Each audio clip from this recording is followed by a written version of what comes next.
कि जब सुतनी बलाम तरह अरे खटिया लगाए तब मारेला झुलुफिया हवा साए साए रे बलम के झुलुफिया। ओ गाना पे डांस होई ना भैया, डांस होई तो मजा आई। एक बाद गरम मसाला वाला गाना पे डांस हुई लेकिन एगो दूगो गाना गौला के बाद भैया थोड़ा हाफ कम कर लीजिएगा, हाफ कम करिए भी करिए।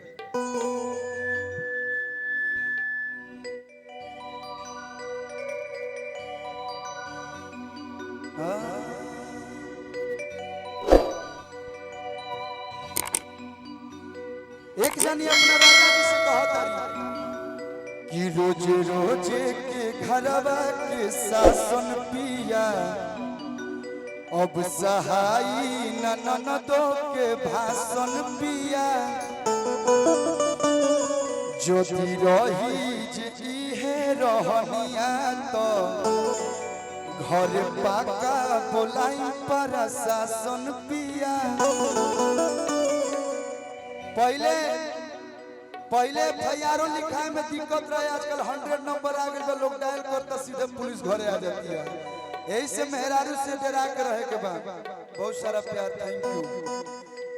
तो लइकवा कहता अरे तू ही बारू घर के अरे मलकिनिया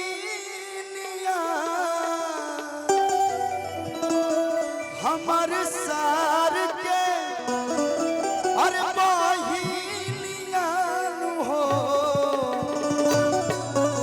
सार मतलब समझती है ना, सार मतलब होता है मेहरारू के भाई को। यस कि तोहर नामे को दे कोतरी सराय के जमीनिया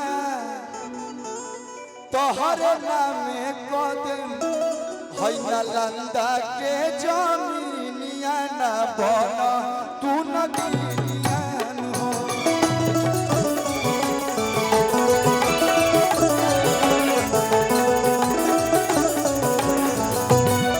रोज रोज के घरवा के शासन पिया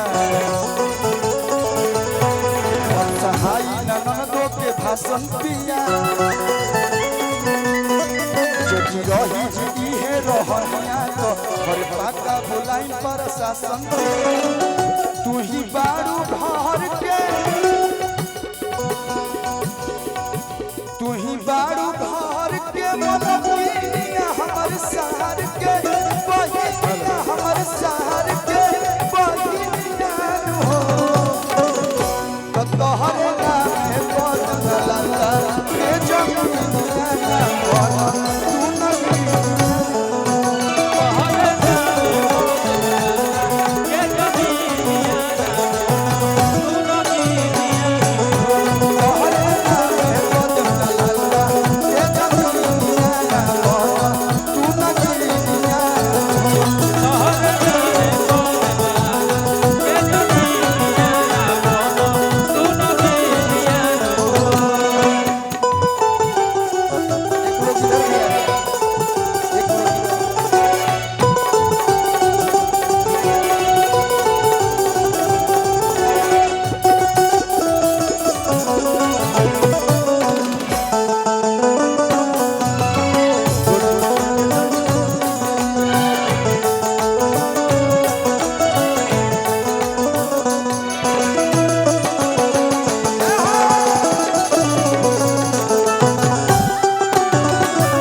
बाते बाते दे बेलू तला के धन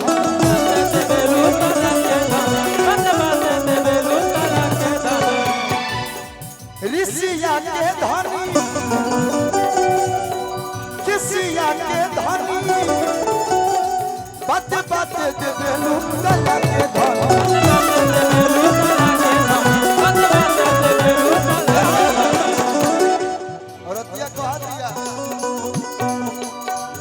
बनी राजा तो हम नहीं हो तू संभाल अपन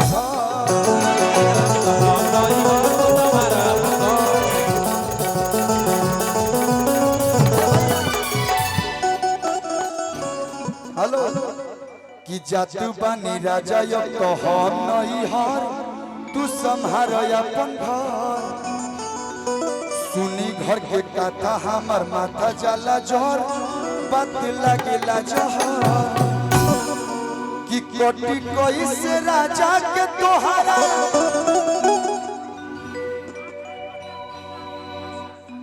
नाच रे पतर की नगीन जैसन। संजीव चौरसिया जी बहुत बहुत धन्यवाद। ये गाना पे डांस कर देंगे भैया, डुएट गाना है।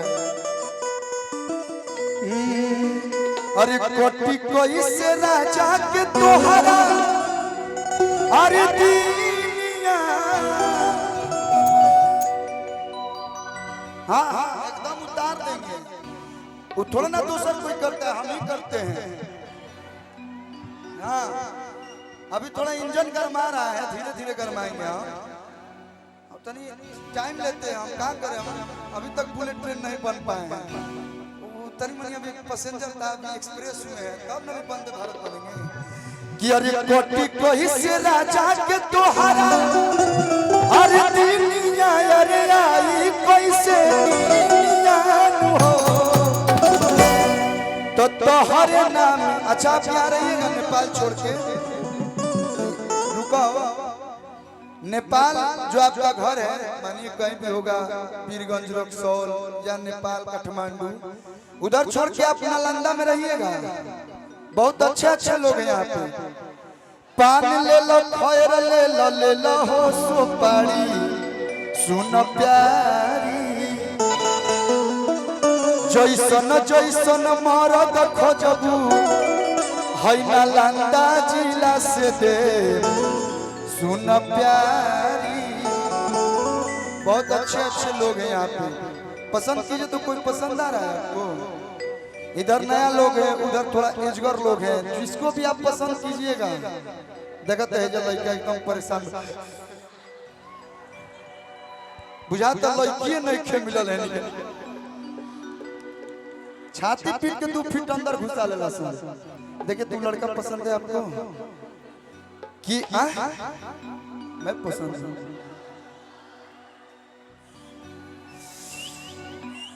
का चाहता हूं हिंदुस्तान और नेपाल एक बार फिर से एक हो जाएगा। देखिए क्या है, हम बहुत पत्नीवार्ता पति हैं, हम अपने पत्नी को बहुत प्यार करते हैं लेकिन मंच पे नहीं। हम मंच पे आपके साथ प्रेम कर सकते हैं। क्या भैया? चलिए आप हम ही को नालंदा जिला का लड़का समझ के प्रेम कर लीजिए। काहे की का जरा कटार कोके में कबरी यार कोके आ कहां जात बाड़ू गोरी सोरा होशियार कोके हो डर लागता डर लागे करबू कहिमा कौना देवता के पूजा भई। हम ही नहीं गाते, हम गाएंगे कि डर लागे करबू कहिमा बाजार हर गरम्बा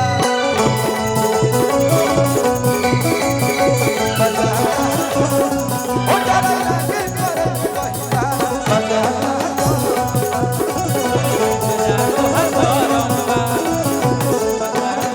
जरा कटार को के कबरी यार को के कहां जाते बाड़ू गोरी सोरा हो को के सोरा हो यार को बाड़ू गोरी सोरा हो डर लागता अभी लोग कहिलो भैया कि नालंदा जिला का लड़का खराब है, लफुआ है, लफंडर है। अब ऐसे देखा के चल तो के करना मंडोली। हेलो हमने फिर गंदा ऐसा हेलो कल्लू जी, नालंदा जिला वाला रंग जितना मिजाज में गीत गाओ तो उतना मिजाजी मिजाजी, लेकिन नालंदा वाला रंग इ लोग के दिखत नहीं खे। बुझाता कि भागवत कथा लेखा सुनत लोग तनी हाथ उठा के हाला करो कस के, बुझा कि कल्लू जी का प्रोग्राम होता। एजा जब से हम आइल बानी तब से कई गाना फरमाइश होता, सब लोग के डांस देखे के मन करता। मैं जावे से पहले ही हमारे के बुला के